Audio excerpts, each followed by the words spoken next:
Again, Fishbourne is Now, I is sided overwhelmed with you by on the air travel, Richard, but not the cats. Phil is now pretending to shoot me from across the other side of the room. Okay, on that cat front, should I read out an email that I've got? You can do, yeah. All right. In your own time.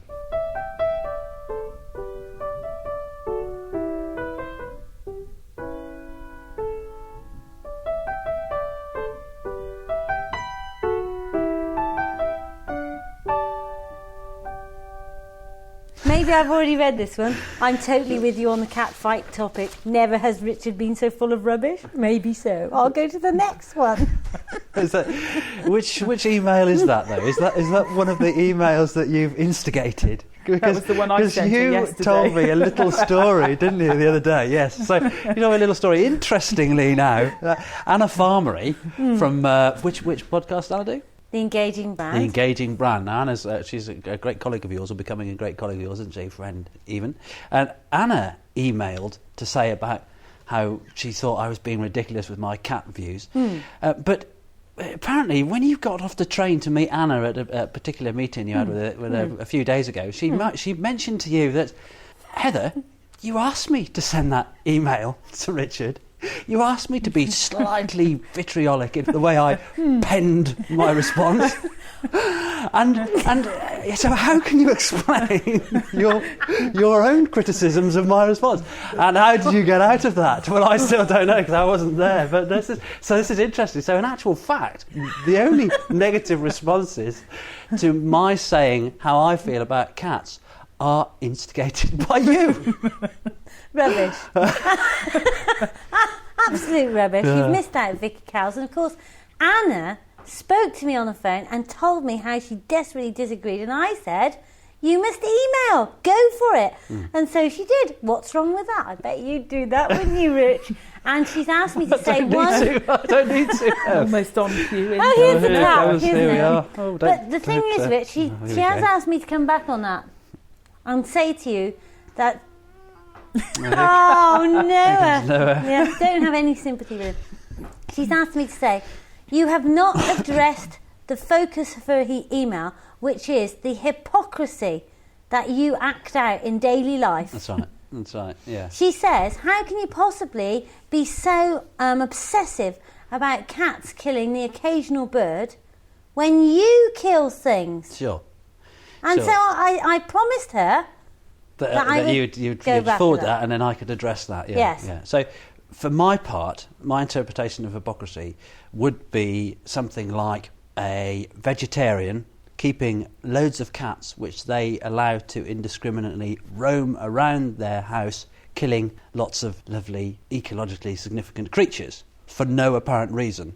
Okay? What relevance has this got? I go shooting and I eat what I shoot. Or if I shoot squirrels, then I'm doing so to protect the indigenous populations of animals in that environment. Now there is lots of evidence. There is lots of evidence. You do not go fishing and do that. Squirrel fishing. You fish and you put it back. You told me. Yeah, fishing. Yeah, of course I do. Put things back. Absolutely.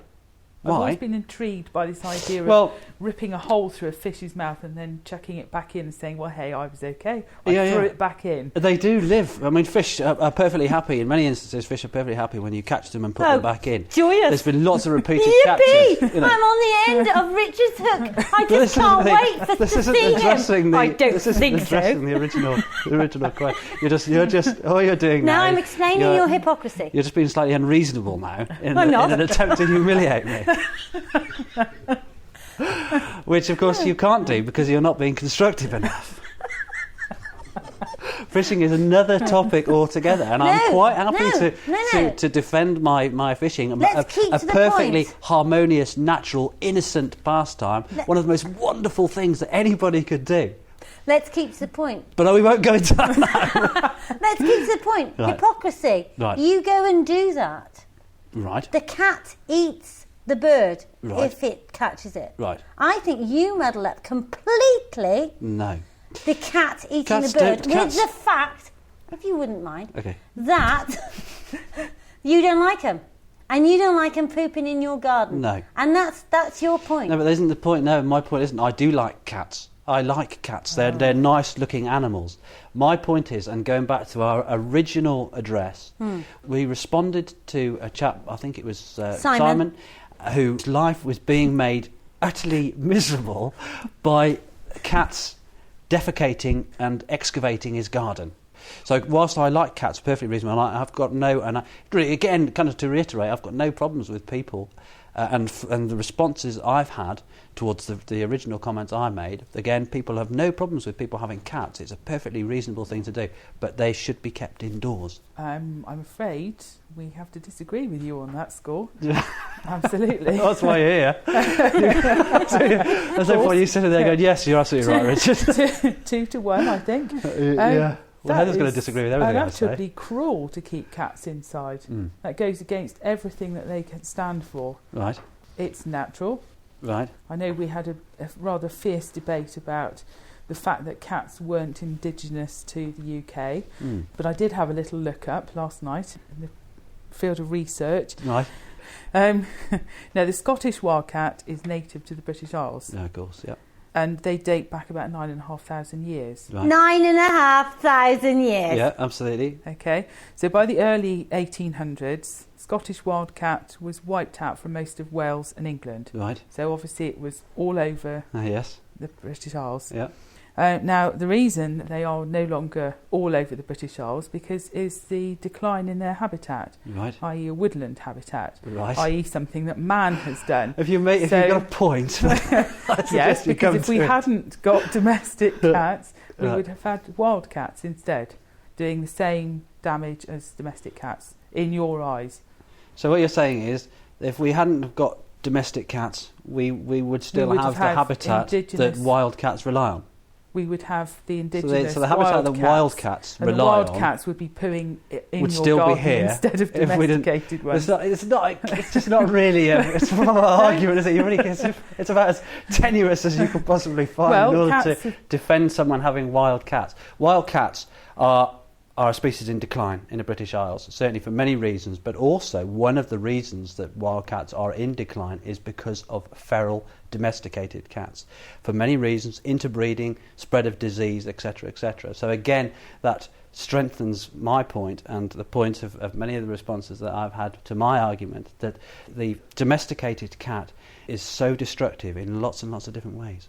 And what I would like to say, it's not cats that are responsible for killing and reducing important animal species populations across the UK. It's the peoples that are responsible. So if people can have cats and keep them indoors, that's perfectly natural. Do you think that any cat owner in the UK, do you think that they set off to cause a problem to their neighbours or to their birds? I don't think people do that at all. Just as you don't go out to kill spiders every day, but you do. It's just life. But you're bound to, it's not life, that you do. It's not life. Causes destruction. Buying that fleece has caused some destruction somewhere. Everything that you are is causing destruction. Okay. That's the way that life is. No, and for you to it's not the way life is, Hev. It's not the way. Unfortunately, it is the way life is, but it's not the way life should be. Humans, we do destroy things all the time, but we shouldn't destroy things because we have the knowledge and the intellect to be able to provide for ourselves in a sustainable fashion. But it is more difficult, it takes a certain ability and understanding and recognition of how to go about these things. This fleece, now this is a classic example. This fleece is probably made out of dozens of recycled plastic bottles. So in many respects, this fleece hasn't caused any destruction. This fleece is something that has been done through a creative means and is able to reuse something that would otherwise go to landfill or incineration and fill the air with dioxins, etc. So you're using this fleece example isn't a very good one. Let's see your vest. The vest is cotton, so that again is and it's probably organic cotton, that's perfectly fine. It is not. It's perfectly fine. Don't go any further, Heather. The point I'm trying to make is that if people have cats, then it's a responsible thing to do is to keep them indoors. Now, interestingly, one of our earlier respondents to some of our podcasts, a guy called Kevin Arnold, who lives in Ottawa, beautiful city, or just outside Ottawa, I think, in Canada.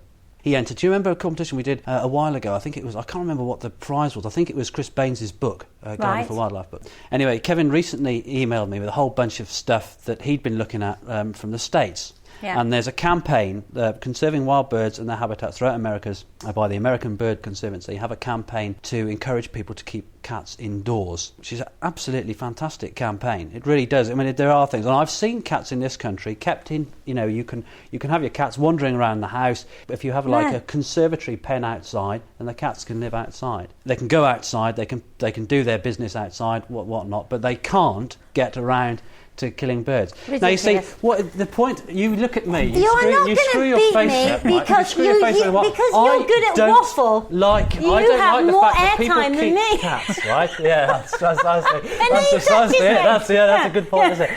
But the point I'm trying to make is that if people want cats, then if they're made aware of how destructive and how invasive and how poisonous cats are, with a sensitive environment and the way they want to behave, then surely that's wrong. Just a minute, Karen's coming in. I'd like to cut in. I printed off from the RSPB website. Right. He doesn't agree with the RSPB. No? OK, well, I'm going to go ahead anyway. Okay.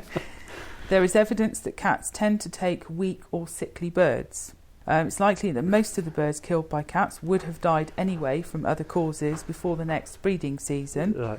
A lot of the decline in the native bird species is down to habitat change, and particularly, maybe controversially, on farmland. Right. Tolerance, you see. It's not a question of tolerance. It's a classic bit of RSPB. Someone sat down and thought, let's write some stuff that we think we might know about. Is there anything? Any research? Any names or anybody there to back up that bit of stuff that they've That was on the second page, which I don't have here with me. Interestingly enough, is tolerance. Your argument loses its importance when you say things like, the poison of cats and all this propaganda twaddle about cats just because you don't like them. You've got a dog that poops, I know you have. Sure. And the thing but is... not in other people's gardens. Yeah, but tolerance. You muddle up two things. One is cats kill birds. OK, let's keep the cat in the morning like you've suggested. Right. But we're not going to keep them in all day. Right. That is absolutely not going to happen. So that's sorted. Right. We've drastically reduced the number of birds being killed by the cats. But that's not really the problem. Your problem is that somebody's cat is coming into your garden and going by your pond. And I say to you, tolerance. Life is about tolerance. Community.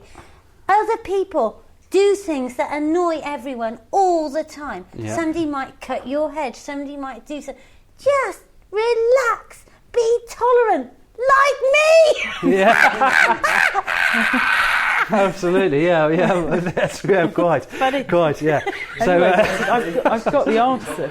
But the point I'm trying to make is so what you're saying is we have loads of people walking all over our place. Am I to go and walk all over their place? So what you're saying is that the people that don't have cats and should tolerate their neighbours' cats going into their garden, killing the very things that they care the most about. Just a minute. And excavating their garden and putting their toxin-filled excrement all over their vegetable gardens. So what about rats? That's then, all right. Richard? What about rats? Vermin control. Cats carry out a very useful job on that front. Well, that's why they were originally introduced by the Romans. Really. Quite possibly before the Romans, in fact. But the point is that we're not living in Roman times. We're not. Society has changed dramatically. Richard speaking from the Wiggly sofa in his toga, with his sandals. I knew he'd get down to his knickers. Oh, they don't like fish brawn as well.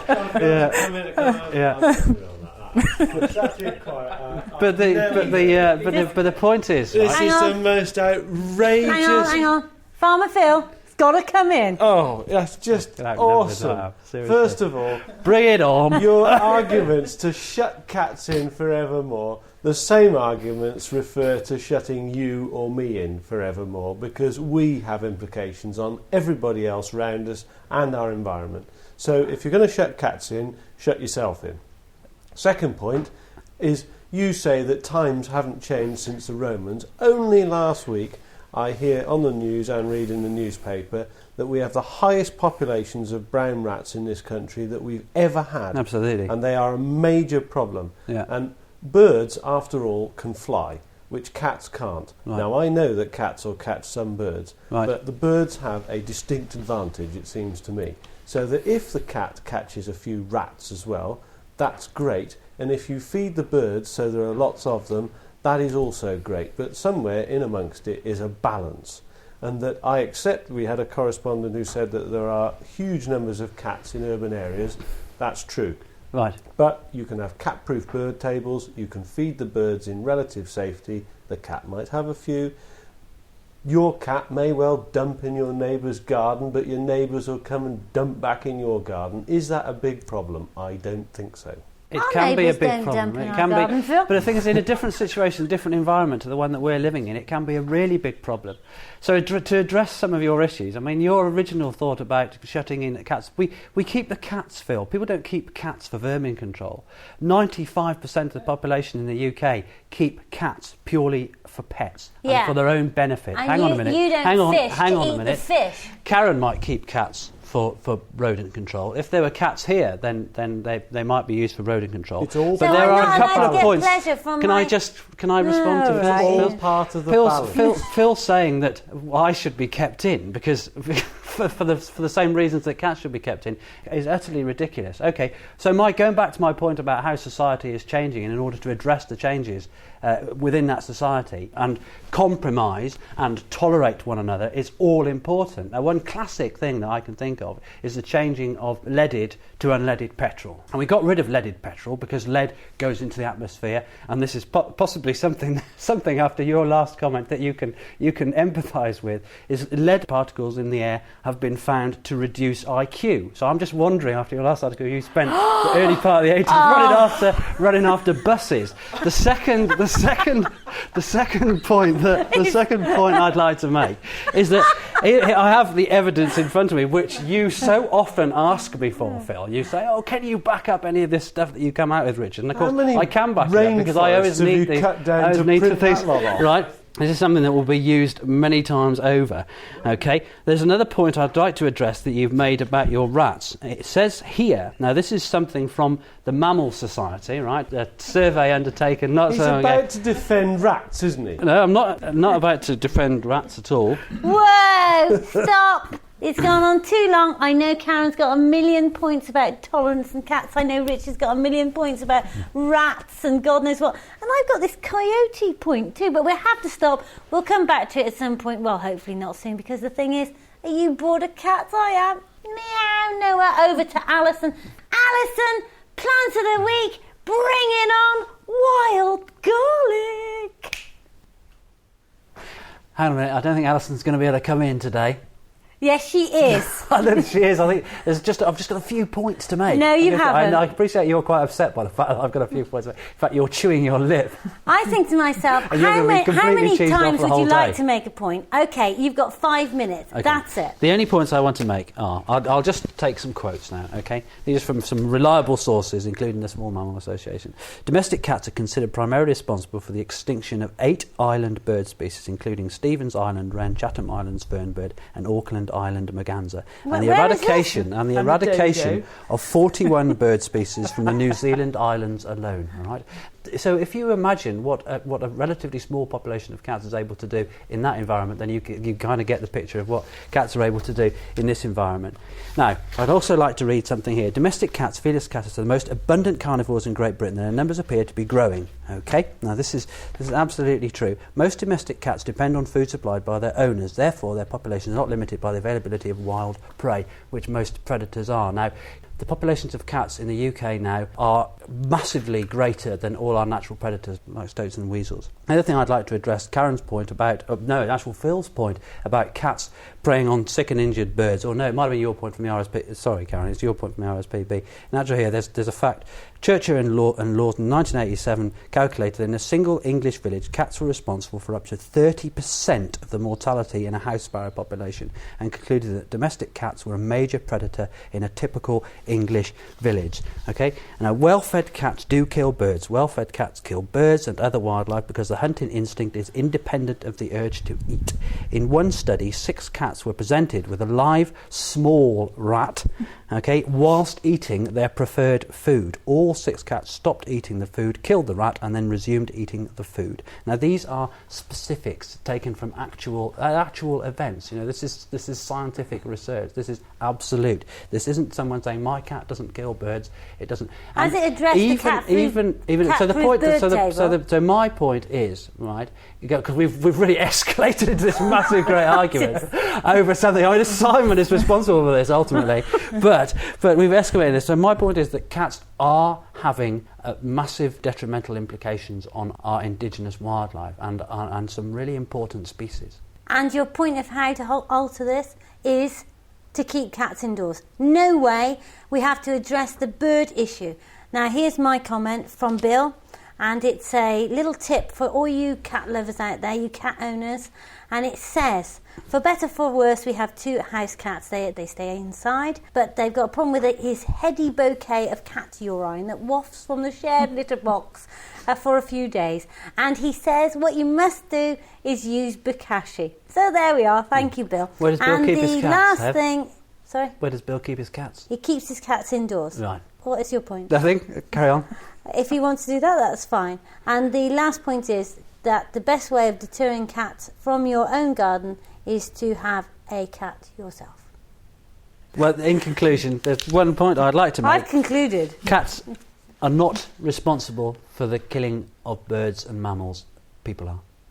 This is what happens. You see, it's the emotional side of human beings that makes the whole thing irrational. You're being irrational because you think that Noah is a lovely creature and it's perfectly all right for Noah to go out and kill things. No, you're because being patronising. You love him. Because you cannot see any I'm other not way. patronising you. I never patronise you. You are. You No, cannot see any other way of altering the situation. My point is, let's go out and compromise. Let's get cat owners on board and let's alter. Compromise is great. But your point is, let's keep cats inside. But where's your compromise? No cat owner's going to do that. I'll keep my cat in when those birds are feeding. I'll put up my cat-proof table. Okay. That's a great compromise. You've got no compromise. It's just so annoying.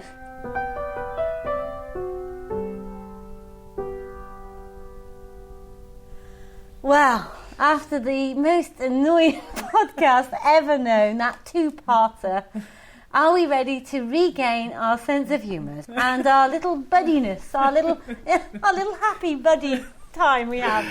There's still a little glint. Well, kind of. I think it's probably be a good idea if you retrieve your scissors from Richard's head. Oh dear. And never mind. Karen, what have you enjoyed your first podcast experience? Very entertaining. Pity about the lack of the gag on Richard, but next time, always the next time. And so we're just off to the doctors to have our blood pressure taken, and I can assure you, listener, that any anger that you may have heard during this podcast was true. We weren't pretending. No. Anything at all that you heard at all was true. So, it's calming down now from the Wiggly sofa. Perhaps we should go and eat a chocolate and wait for next week. I have to go by the Guardian next Wednesday. Do you? Yeah, it's got all the jobs in there, hasn't it? Bye from us from the Wiggly sofa. Don't forget to subscribe using iTunes. Thanks for listening in. Bye. Bye from me. Bye-bye. Whoa! Stop! I've got to have one riposte. I am not having him telling me that I've got a duff IQ. You because have, Phil. I beat you on the no, Anne Robinson. No. You went to get the pencil. Richard, I know, doesn't even know what his IQ is. I know that he has got a sheaf of paperwork in front of him that equates to 10 acres of forest, and I don't need notes at all. And the final thing is, all my tractors run on diesel. No lead in diesel. Tractors. Buses, Phil. Buses. No, it is buses. He said you chased buses. Why do I chase buses? Oh, no. Anyway, what were you saying about your IQ, Phil? We can't help So him. it's okay. I can't help him with that. Going back to That was the whole point, Gov. Oh, so going back to the point about that Karen made about the RSPB. I don't understand. about He the said RSPB's you'd point. been poisoned because you Anyway. chased buses. Okay. As a Okay. penny dropped. When would I want to chase a bus? Oh my God.